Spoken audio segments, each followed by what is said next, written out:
I'm playing the lottery, and I won $15,000. Why didn't you just tell me? We barely have enough money to retire on. This is no time to risk it. Yes, it is. What? Can I help you? We'd like to buy 8,000 windfall tickets. I absolutely love this film. I love true stories, and Jerry and Marge's is nothing short of incredible. And one of the things that I think is so interesting is getting into the mindset of this couple. And Bryan, in Jerry's case, like, he had this mathematical gift, except for he questioned whether it, maybe was a stumbling block in him connecting with his family and friends, and until he found that loophole with the lottery. Well, that was some liberty that we took because Jerry is actually in real life very gregarious and outgoing and kind of fun. And I thought, but perhaps better for the film if he has this gift and this ability in one area and not so much in the other areas. So we made him a little more socially clumsy or not as advanced or comfortable socially. And I think it gave a nicer balance to that.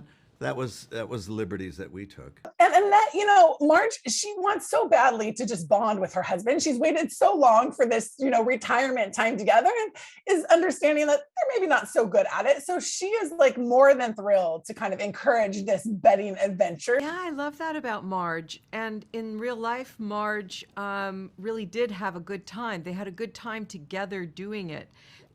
They had been married their whole lives since they were teenagers. And their story is really very sweet together. They're very in love with each other. They're very different from each other. Marge is in the family. She's called Marge the Sarge, and she's runs a tight ship. And Yep. They raised all these kids, and she was. She used to sew everything for these kids. She would literally make their coats in the winter. She's a very talented woman, very capable, good at life.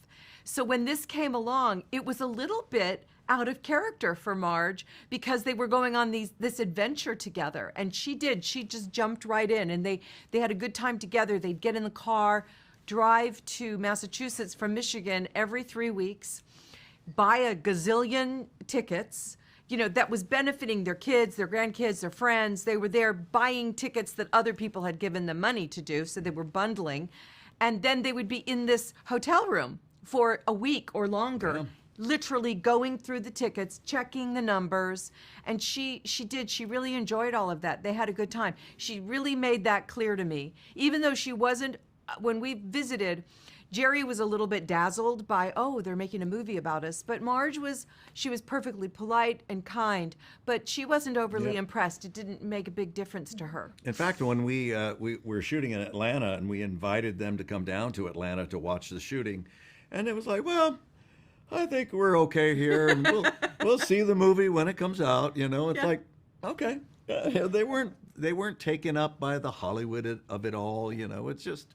Okay, that sounds good. We got to sit on their back porch with them, and one of their daughters was there that day, and she and I were sitting on the swing, and I remember getting the giggles with her. Yeah, you and Dawn. Yeah, me and Dawn over something Jerry was talking about, the cafe that they go to on the weekends. It was about that. Anyway, it was they were lovely to us and very welcoming. We had a good time. It was interesting. Sounds like such a great family, and just that they had the wherewithal to say, let's bring the community in on this. Let's just not pack away millions of dollars for us and be selfish. Let's have this benefit the whole town, which in itself almost seems like it was made up. But I love that was a core piece of who they were too. That's right. It did happen that way.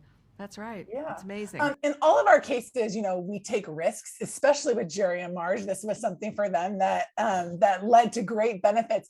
For either of you, is there a time in your life, your careers by nature are about taking risks, but is there one that you felt like you maybe went out there a little bit further and it turned into something fantastic? I at one point moved to New York, and I'd been doing regional theater, so I had kind of a good career in regional theater, and I loved it. But I knew that at one point, unless I went to New York or LA and kind of tried auditioning in the larger, scheme of things, I never would get that chance. And it was really because of the support of my family and my friends that I kind of had literally a friend of mine just had lunch with her the other day. She let me stay in she had an apartment that had kind of one of those walk-in closets. Yeah. She let me share her bedroom, and I kind of had the closet for a while. So it was like, that was kind of that moment for me.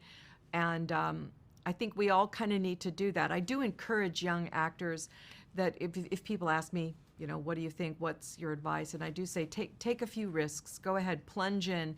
If you need to move to a different city, if you need to jump into a relationship, if you need to take a crazy job or whatever that is, go ahead, do something and keep things moving. Yep. And within the business itself, once you're a working actor, then there's risks within the choices that you make. If you make safe choices all the time, you're not going to stretch yourself or test yourself to see if you can do something that is very far away from your own personality. So you have to really sometimes roll that dice and do something that scares you, and in order to see what that experience could be like. Nice. Well, thank you guys so much for taking the time today. I absolutely love the film, and I cannot wait for audiences to see it. Great. Thank you very much, Kelly.